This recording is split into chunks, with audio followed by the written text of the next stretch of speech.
My name is Robert Miller. Not that it matters much now, I suppose. Names feel like flimsy things. Labels we slap on ourselves to pretend we have son of permanence in a world that delight in reminding us how temporary we really are. Right now, though, what matters is the job. Or maybe what matters is surviving the job. Let's be honest, I took the gig because I was broke. Capital B, broke. The kind of broke where you start eyeing the dusty cans at the back of the pantry with genuine culinary interest. My last venture, a misguided attempt at artisanal pickle making, had soared faster than cheap milk in July, leaving me with a basement full of brine and a bank account drier than the Sahara. So, when the ad popped up online, night security officer needed. Ashton Museum of Historical Oddities. Competitive pay. Minimal experience required. I jumped on it like a starving dog on a dropped steak. Competitive pay turned out to be slightly above minimum wage, and minimal experience meant, can you stay awake and call 911 if the place burns down? Still, it was something. Rent wasn't going to pay itself, and my landlord, Mr. Henderson, had started giving me looks that suggested imminent eviction, possibly involving a trebuchet. The Ashton Museum wasn't exactly the Met. Tucked away on a less than fashionable street downtown, sandwiched between a bail bonds office and a perpetually closing laundromat, it looked tired. Faded brickwork, grimy windows, and a general air of forgotten grandeur clung to it like cheap cologne. During the day, I imagine it had a certain dusty charm, attracting the occasional bored tourist or school group on a budget field trip. But at night, locking myself in after the last daytime staff member scurried out, the place took on a different character entirely. It wasn't a bad museum, just odd. Hence the name, I guess. Historical Oddities. It was less curated collection, more eccentric hoarders, attic-given delusions of academic legitimacy. Glass cases held assemblages that defied easy categorization, chipped porcelain dolls with unnervingly lifelike eyes, staring out from miniature wicker chairs, poorly stuffed taxidermy animals frozen in poses of perpetual surprise or agony, tarnished silverware, allegedly used at séances, a collection of Victorian mourning, jewelry woven from human hair, even a display labeled "Cursed artifacts, handle with cares." Just kidding. Mostly featuring things like a chipped wooden mask from somewhere vaguely tribal, and a rather sinister-looking music box. One entire wing was dedicated to local legends and lore, filled with blurry photographs of alleged swamp monsters, newspaper clippings about unsolved disappearances, and artifacts recovered from houses with tragic histories. The silence was the first thing that got to you. Not a peaceful silence, but a heavy, waiting kind of quiet. Every footstep echoed unnaturally on the worn marble floors. Shadows stretched and pooled in the corners, cast by the low emergency lighting, making familiar shapes seem alien and menacing. You constantly felt like you were being watched, the collective gaze of 1,000 eyes, glass, painted, or taxidermied, following your progress down the long, dim corridors. It was the kind of place where your imagination could really run wild if you let it. And I, needing this job, was determined not to let it. My orientation was brief. Conducted by a man named Henderson, no relation to my landlord. Thankfully, though he shared the same air of wary resignation. He looked like he hadn't had a good night. Sleep since the Carter administration. He showed me the patrol routes, the location of the fuse box, the ancient-looking CCTV monitor that only covered the main entrance and gift shops. More for show. Really, he'd mumbled. And the logbook I needed to sign every hour. Standard stuff. Then, just as he was about to leave, he handed me a slightly greasy, laminated sheet of paper pulled from a battered ring binder. Right? He sighed, rubbing his temples. The list. Almost forgot. Just follow these. Don't ask why. Management's peculiar. I took the sheet. It was titled, simply, Night Shift Procedures and Rules. My eyes scanned the typed list. 1. Standard patrol routes must be completed hourly. Log entry required. Okay, normal. 2. Ensure all external doors and windows are secure upon shift commencement and remain so. Makes sense. 3. Between the hours of 2000 a.m. and 20:15 a.m. Under no circumstances are you to enter the Victorian Childhood Exhibit, West Wing, 2nd floor. Ensure the door remains closed and locked during this period. Do not respond to any sounds potentially emanating from within. Wait, what? 4. All lights in the Maritime Disasters Hall, East Wing, ground floored, must remain OFF between midnight and 400 a.m., regardless of perceived electrical faults. 5. If the grandfather clock in the main hall chimes more than once at 300 a.m., proceed immediately to the security office and remain there until 3:05 a.m. Do not look out the office window. 6. The north wing stairwell is off limits after 100 a.m. Use the main staircase or elevator only. 7. If you hear whistling, specifically, a tune resembling Susanna emanating from the east wing, after 7:33 a.m., immediately turn on all lights in the west wing gallery, using the main panel in the security office. Do not investigate the source of the whistling. The lights must remain on until sunrise. 8. Coffee machine in the break room is functional. The toaster, however, is temperamental. Use at own risk. Helpful. 9. Any spills, biological or otherwise, in the local Legends exhibit must be cleaned using kit, B-saw under sink, janitor's closet only. Do not use standard cleaning supplies. 10. Do not make eye contact with the reflections in the display cases of the Gilded Age Artifacts room for longer than 5 seconds. 11.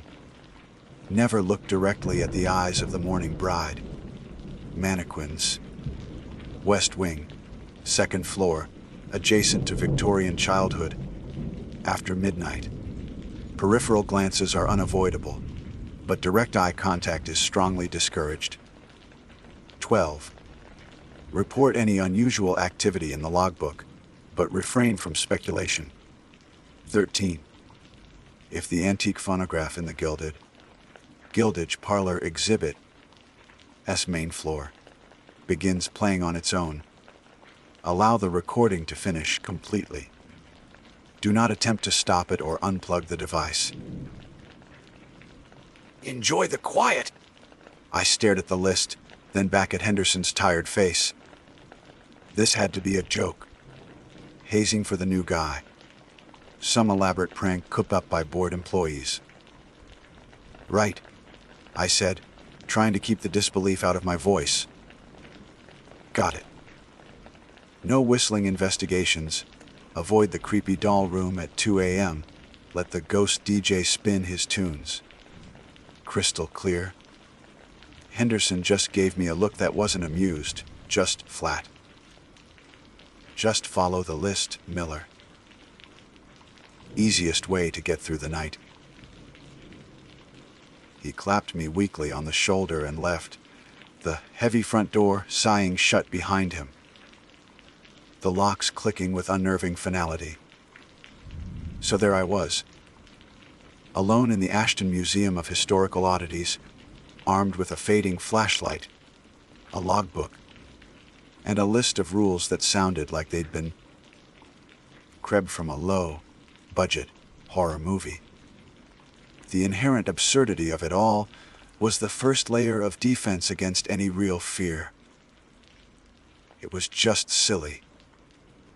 Management eccentricity, like Henderson said. Probably some insurance thing.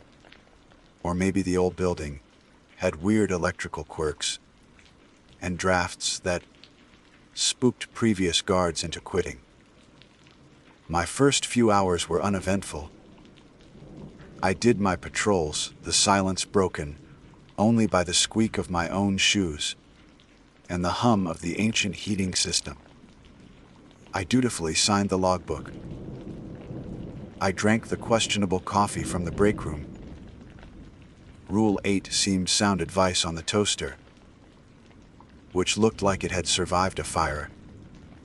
I tried not to linger too long near the taxidermy badger, whose expression suggested profound existential angst. Midnight rolled around. I made a point of walking past the mourning bride mannequin on my next patrol. She stood in a dusty glass case, clad in yellowing lace, a veil obscuring most of her face. Still, you could see the painted eyes. I deliberately avoided looking directly at them. As Rule 11, feeling a ridiculous flicker of something. Caution, compliance. It was stupid. Just a mannequin. But Henderson's flat expression stuck with me. Later, maybe around 1:30 a.m., I was walking down the long corridor of the East Wing. It was colder here. The air felt heavier. I passed the darkened Maritime Disasters Hall. Rule 4 dutifully observe it. And then I heard it. Faint, almost subliminal at first. Whistling. My blood went cold. It wasn't Susanna. Not yet, anyway. It was just a tuneless, breathy sound, like someone absent-mindedly whistling through their teeth far down the hall. It could have been the wind outside, a draft in the ventilation system, anything. My rational mind scrambled for explanations. This place was old. Old buildings made noises. But it was after midnight, and it was whistling. And Rule 7 flashed in my mind, bright and insistent. If you hear whistling after 3:33 a.m., it wasn't 3:33 a.m. yet, so the rule didn't apply. Right. I kept walking, faster now, my hand gripping the heavy flashlight tighter.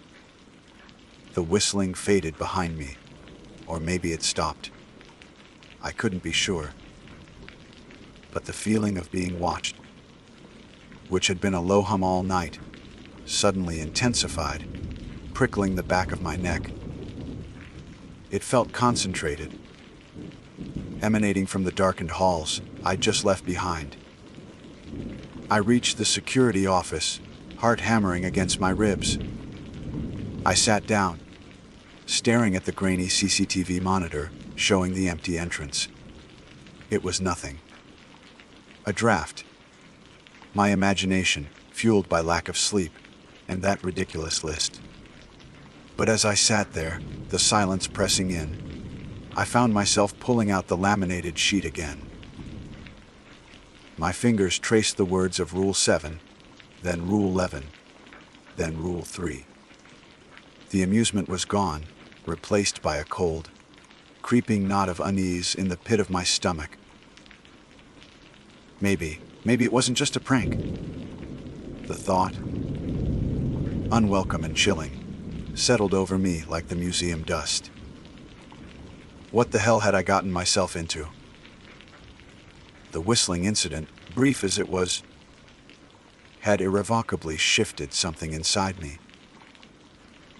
The flimsy shield of amused disbelief I'd held up against the list of rules crumbled, leaving raw nerves, exposed to the museum's oppressive atmosphere.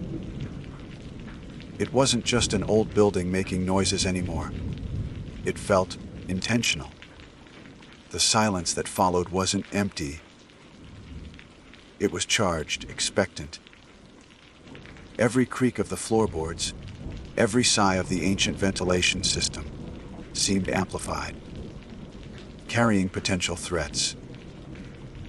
My flashlight beam, which earlier felt like a tool of exploration, now felt like a flimsy defense, pushing back a darkness that felt alive and watchful.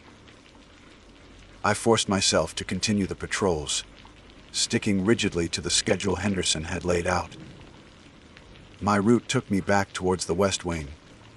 As the clock ticked closer to 2000 a.m., the second floor housed some of the museum's more unsettling exhibits, the aforementioned mourning bride mannequin, whose eyes I studiously avoided, a collection of antique surgical tools that looked disturbingly well used, and the Victorian childhood exhibit. Rule 3 between the hours of 200 a.m. and 29:15 a.m. Under no circumstances are you to enter the Victorian childhood exhibit, West Wing, second floor. Ensure the door remains closed and locked during this period. Do not respond to any sounds potentially emanating from within. As I approached the landing, the air grew noticeably colder. A clammy chill that had nothing to do with the building's faulty heating. The corridor leading to the exhibit was dimmer than the others, the emergency lights casting long, distorted shadows from display cases filled with porcelain dolls and antique rocking horses, frozen mid-rock. The door to the Victorian childhood exhibit was heavy oak, dark and imposing. I checked my watch, 1:58 a.m. My hand was on the doorknob, checking the lock as instructed, when I heard it. Faintly, muffled by the thick wood, came the unmistakable sound of a child's giggle. Ice shot through my veins. It wasn't malicious, not exactly, but it was profoundly wrong. It sounded distant, yet intimately close, echoing in the dead space of the museum night. My first instinct, born of years of mundane normalcy, was to investigate. Was a kid somehow locked in? Had someone broken in? But the rules screamed in my mind. Under no circumstances are you to enter. Do not respond to any sounds. Henderson's tired, dead, serious face flashed before my eyes. This wasn't a prank. The conviction hit me with the force of a physical blow. These rules weren't suggestions, they were survival instructions. The giggling came again, closer this time, accompanied by a soft, rhythmic thudding, like a small ball bouncing gently on a wooden floor. My heart hammered against my ribs like a trapped bird. Every nerve ending screamed at me to run. But the rules demanded I stay, ensure the door remained locked, and ignore it. It felt like ignoring a rattlesnake coiled at my feet. I forced my hand to remain steady, confirming the lock was engaged. The metal felt unnaturally cold. Then, I turned my back on the door, the sounds seeming to claw at my retreating form. I walked, stiff, legged and robotic, down the corridor.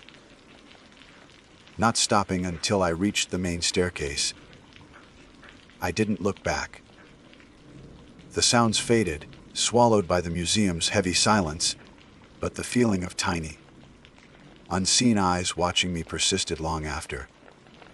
Signing the logbook at 200 a.m., my hand trembled, smudging the ink. The hour between 200 a.m. and 300 a.m. was the longest of my life. Every shadow seemed to writhe. Every reflection in the glass cases held a fleeting, distorted image just beyond the periphery of my vision. I found myself glancing nervously at the Gilded Age artifacts room, remembering Rule 800. Do not make eye contact with the reflections in the display cases for longer than 5 seconds. I hurried past, my gaze fixed firmly on the floor. The museum no longer felt like a collection of objects. It felt like a collection of presences, waiting patiently in the dark. My patrol route dictated I pass through the main hall around 300 a.m.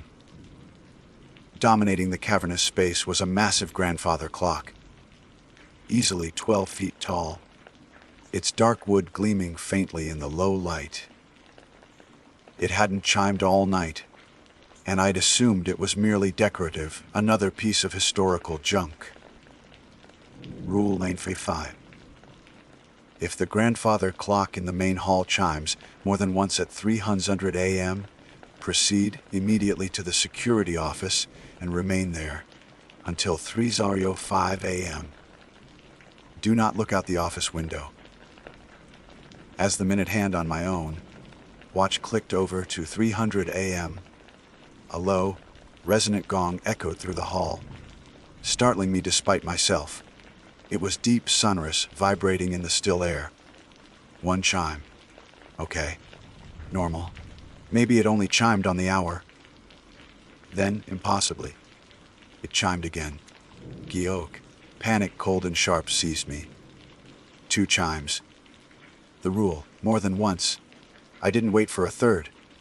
I turned and sprinted, my footsteps echoing like gunshots in the vast hall. The security office felt miles away.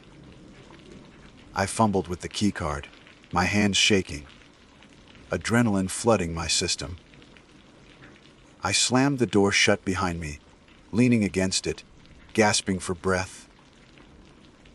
The clock chimed a third time, the sound fainter now, but no less menacing.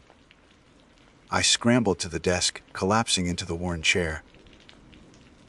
The CCTV monitor showed the empty entrance hall, bathed in the eerie green glow of the night vision camera. My eyes darted to the office window, which overlooked a small, overgrown courtyard I hadn't paid much attention to before. The rule was explicit: do not look out the office window. The urge was almost overwhelming. What was out there? Why couldn't I look? Was something connected to the clock? Was it watching the window? I squeezed my eyes shut, focusing on my breathing. Counting the seconds, it felt like an eternity. 3:01 and 3:02. The silence in the office was absolute, contrasting sharply with the frantic pounding of my own heart. 3:03, 3:04. What would happen if I looked? Would I see something staring back? Would looking invite it in? 3:05 a.m. I let out a shaky breath I hadn't realized I was holding. The immediate danger, according to the rules, had passed. But the fear lingered, thick and cloying. The clock incident cemented it. I was playing a game with rules I didn't understand, against an opponent I couldn't see, and the stakes felt terrifyingly high. The next half hour passed in a blur of heightened anxiety. I jumped at every noise. Then, at 3:34 a.m., it started again. Whistling. This time there was no mistaking it, clear as a bell, echoing from the direction of the east wing. Someone or something was whistling. Susanna. It wasn't tuneless like before. It was a cheerful, jaunty melody that sounded utterly grotesque in the dead silence of the museum. Rule Face 7. If you hear whistling specifically, a tune resembling Susanna emanating from the east wing, after 3:33 a.m., immediately turn on all lights in the west wing gallery using the main panel in the security office. Do not investigate the source of the whistling. The lights must remain on until sunrise. There was no hesitation this time. Pure, instinctual fear propelled me back towards the security office I had just forced myself to leave. The whistling continued, seemingly pacing me, echoing down the marble corridors. It felt playful, almost mocking, and utterly predatory. Do not investigate. The words hammered in my brain. I burst back into the office, heart pounding, fumbling for the main light panel Henderson had pointed out. It was a complex board with dozens of switches. My eyes scanned frantically for the west wing gallery controls. The whistling seemed louder now, closer, as if it was right outside the office door. I found the bank of switches labeled West Gallery Lights, Main, and slammed them all upwards. Through the small window in the office door, not the forbidden courtyard window, I saw the distant corridor leading to the west wing. Suddenly blazed with bright, sterile light, chasing away the deep shadows. The whistling stopped. Instantly. The abrupt silence was almost as jarring as the sound itself. I stood there, trembling, bathed in the artificial glow, spilling from the monitor and the distant west wing. The east wing remained plunged in darkness, a stark contrast. Whatever had been whistling, Susanna, was presumably there somewhere in the unlit halls. And according to the rules, I had just annoyed it, warned it off, done something that made it stop. I sank back into the chair, pulling the laminated list out again, my lifeline. Several rules dealt with specific times, now past. Others, like avoiding eye contact with the bride or the reflections, were ongoing concerns. Rule 9 about cleaning spills with Kit B. Rule 13 about the phonograph. They floated ominously in my mind. Sunrise felt impossibly far away. The museum was quiet again, but it wasn't peaceful. It was the loaded silence of a predator pausing, waiting. The lights in the west wing hummed. A small island of artificial safety in a sea of encroaching dread. I was trapped in this place until morning, armed only with a flashlight, a set of bizarre instructions, and the chilling certainty that I was not alone.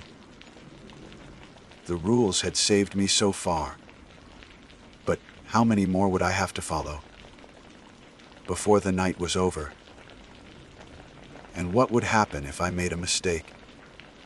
The silence that descended after I threw the west wing light switches was somehow worse than the whistling had been. It was a heavy, suffocating quiet, thick with anticipation, the bright, sterile lights humming in the distant gallery felt less like a victory and more like I'd just poked a sleeping beast with a very short stick. Whatever lurked in the east wing darkness was still there, unseen, unheard, but undeniably present. My skin crawled with the sensation of being watched, a constant, low-level hum of unseen attention that spiked every time a floorboard creaked or the ancient building settled. The rest of my patrol route felt like navigating a minefield. Every shadow seemed deeper. Every reflection in the polished glass of the display cases seemed to hold a fleeting movement. Just at the edge of my vision, I found myself rigidly adhering to Rule Fate 10, counting the seconds under my breath whenever I passed the Gilded Age Artifacts room, jerking my gaze away before the 5-second limit, convinced I'd see something looking back if I lingered even a fraction too long. The mourning bride mannequin Rule Fellwovern seemed to loom larger in her case, her veiled face somehow more accusatory in the ambient light spilling from the now illuminated West Wing. I hurried past, my eyes fixed on the opposite wall. The simple act of not looking requiring an almost painful amount of concentration. My nerves were shot. Lack of sleep, the constant low-grade fear, and the sheer absurdity of the rules were grinding me down. Was I imagining things? Was the stress making me paranoid? A part of me desperately wanted to believe that, to dismiss the giggling child, the extra chimes, the whistling, as products of an overtired mind in a creepy old building. But the cold certainty that had settled in my gut after the clock incident refused to budge. This was real. The rules were real. And the danger was real. Around 4:30 a.m., my route took me past the Gilded Age parlor exhibit on the main floor. It was a meticulous recreation of a wealthy family sitting room from the late 19th century velvet settees, heavy drapes, portraits of stern-faced ancestors, and in the corner, an antique phonograph with a large brass horn. It hadn't made a sound all night, until now.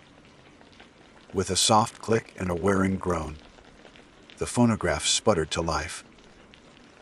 A scratchy, tinny melody began to drift through the silent hall, a melancholic waltz, warped and distorted by time and whatever unseen force was playing it.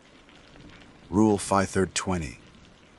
If the antique phonograph in the Gilded Age parlor exhibit main floor begins playing on its own, allow the recording to finish completely. Do not attempt to stop it or unplug the device. My first instinct was to yank the plug, silence the unnerving music. But the rules held me fast. I stood frozen just outside the exhibit ropes, forced to listen as the ghostly waltz echoed around me. It wasn't just sad, it felt wrong. There was an undercurrent of something despairing, almost agonizing, woven into the melody.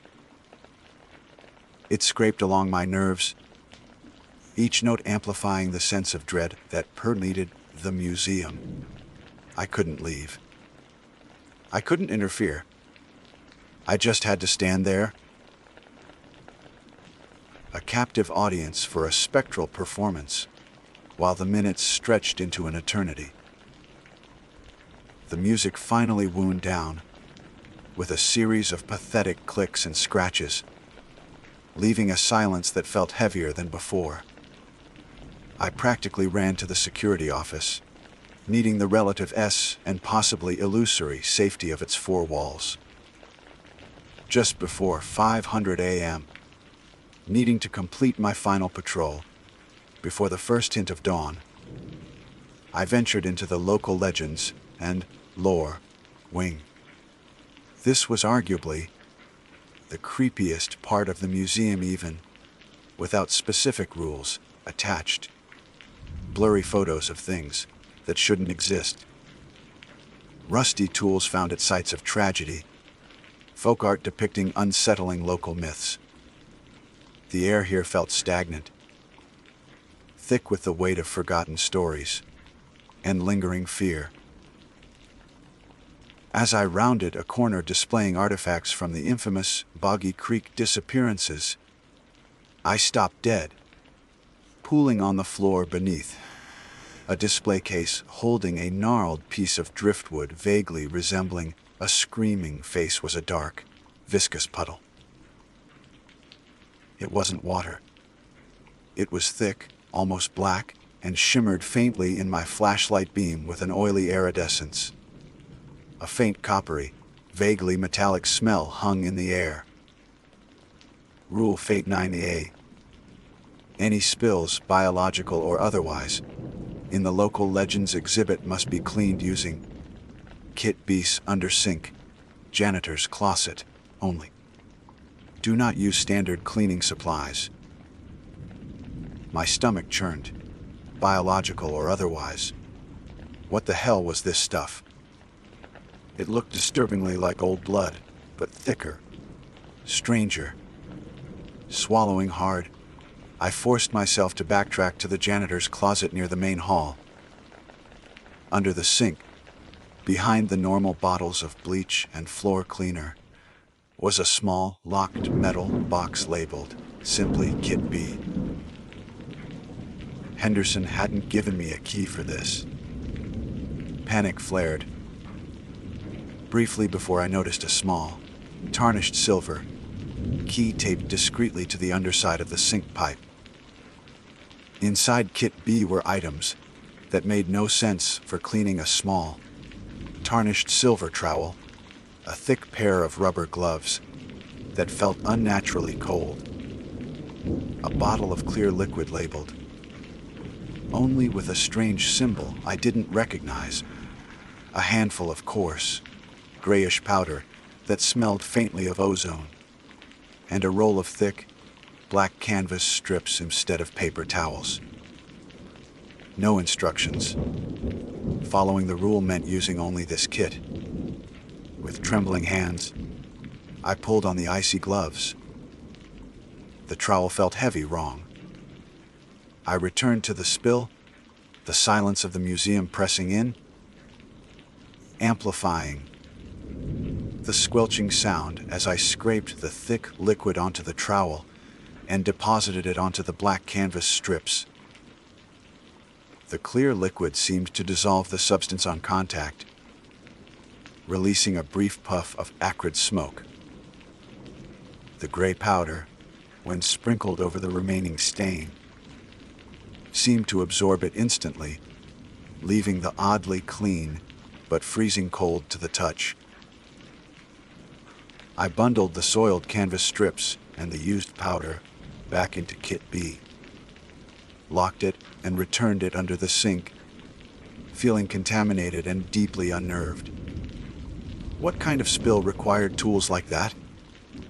And what, exactly, had I just cleaned up? As I finished logging the incident, Rule 512I report any unusual activity, but refrain from speculation. Easier said than done. The first faint hints of gray began to lighten the eastern sky outside the main entrance windows. Dawn. Relief washed over me, so potent it almost brought me to my knees. I'd made it. I'd followed the rules, survived the whistling, the clock, the giggling, the music, the spill. But as I gathered my things, ready to bolt, the second Henderson arrived to relieve me, a new sound reached my ears. It wasn't loud, barely audible over the hum of the lights I'd left blazing in the west wing.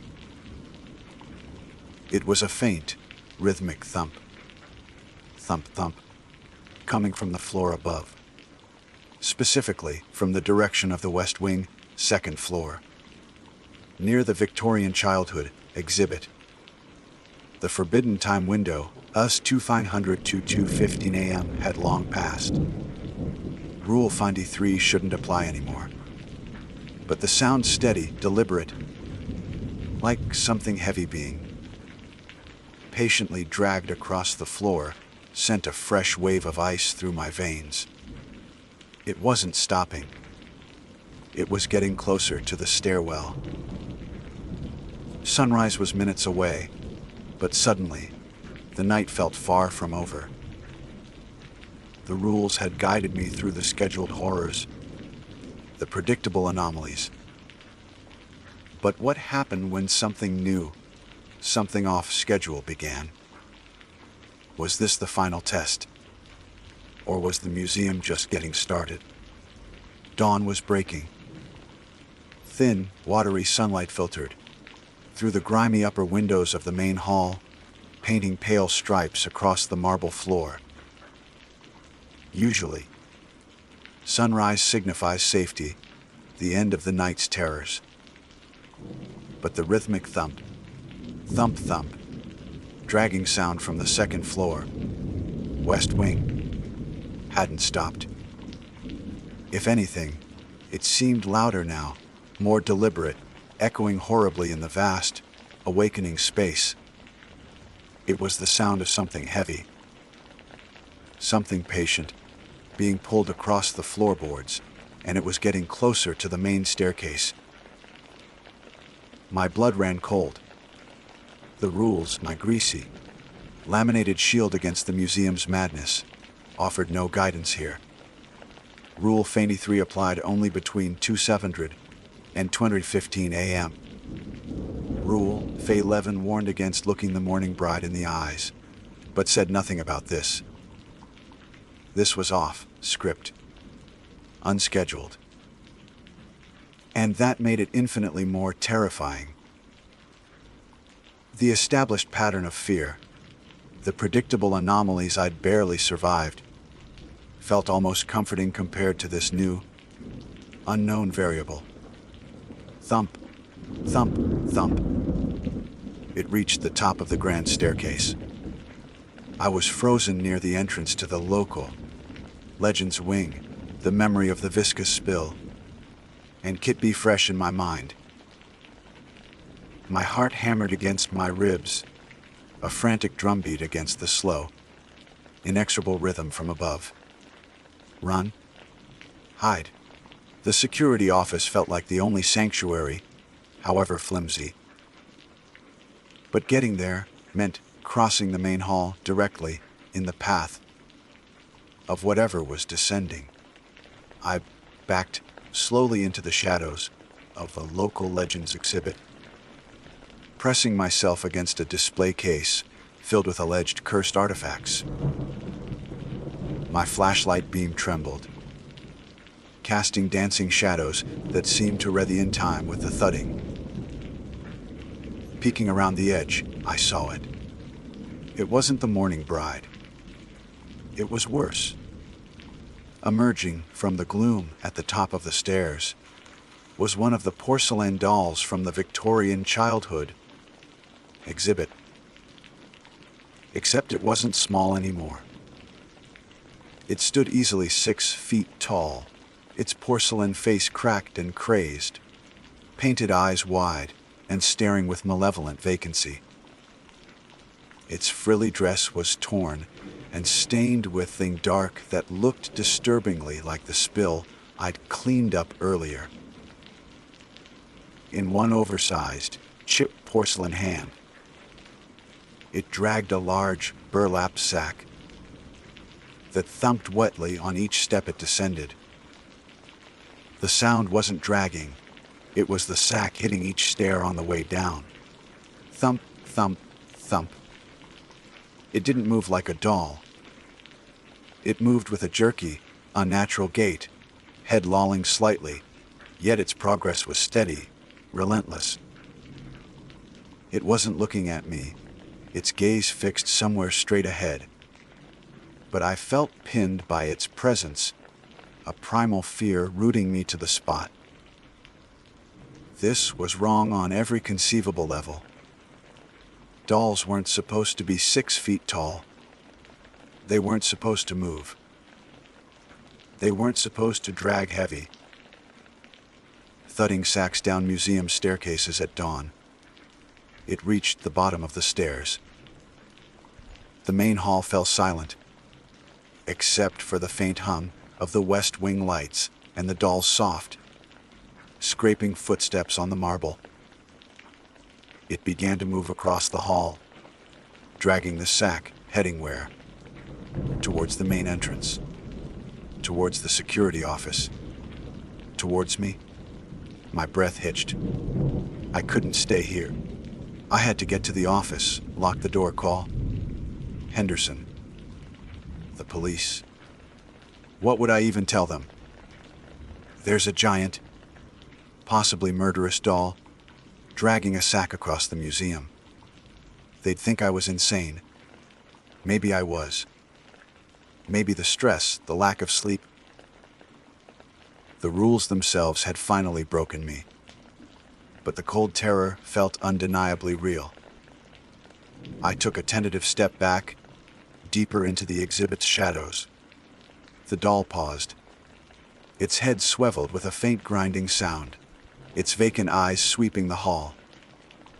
It hadn't seen me, not yet.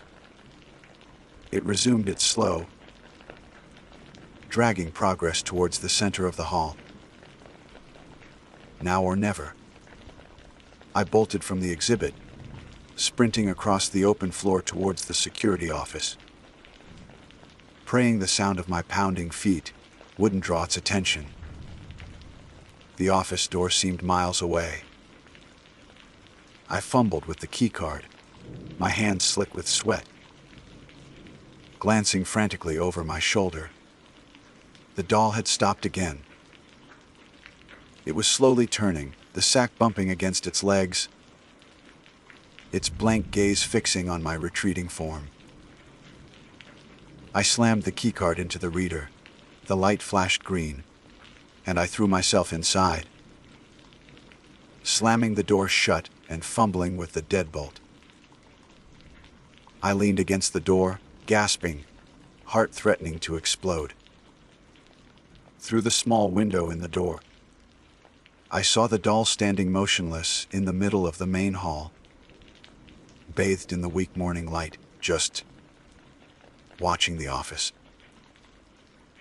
The sack lay still at its feet. Then, the sound of keys rattling in the main entrance lock echoed through the hall. Henderson. He was early. The heavy front doors opened, and Henderson shuffled in, looking even more exhausted than the night before.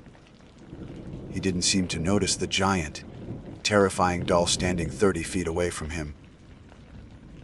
He just sighed, pulled out the logbook from its slot, and began flipping through my shaky entries. The doll turned its head, slowly, deliberately, towards Henderson. Its painted smile seemed to widen. "Mr. Henderson." I screamed through the door, banging on the glass. "Look out. Behind you!" Henderson looked up, not at the doll, but at me, his expression one of wary annoyance. "Keep it down, Miller. Some of us actually want to go home." He glanced vaguely around the hall, his eyes passing right over the doll without a flicker of recognition before turning back to the logbook. "Looks like you had a bit of an active one," he mumbled, noting the lights still blazing in the West Wing. "Rule 7, huh? Nasty bit of whistling, that one." The doll took a step towards him, dragging its sack. "No, Mr. Henderson. It's right there," I yelled, pointing frantically. Henderson finally looked properly, following my finger. He stared at the doll for a long moment, his expression unreadable. Then he sighed again, a sound of infinite tiredness. "Ah, yes. Her. She gets restless sometimes, especially near dawn. Just ignore her. Miller. She usually puts herself away before the day shift arrives." He closed the logbook. "Rule Feint 3 is mostly for the noise, you see. Don't want to disturb the process. Ignore her. Ignore." The 6, 8-foot homicidal porcelain nightmare dragging a body-sized sack across the floor. The doll stopped, seemingly considering Henderson, then slowly turned back towards the west staircase, resuming its slow, dragging ascent. Thump, thump. The sound receded back into the upper floors. I stared, dumbfounded, my mind reeling. Henderson acted like this was normal. Just another Tuesday at the Ashton Museum of Historical Oddities.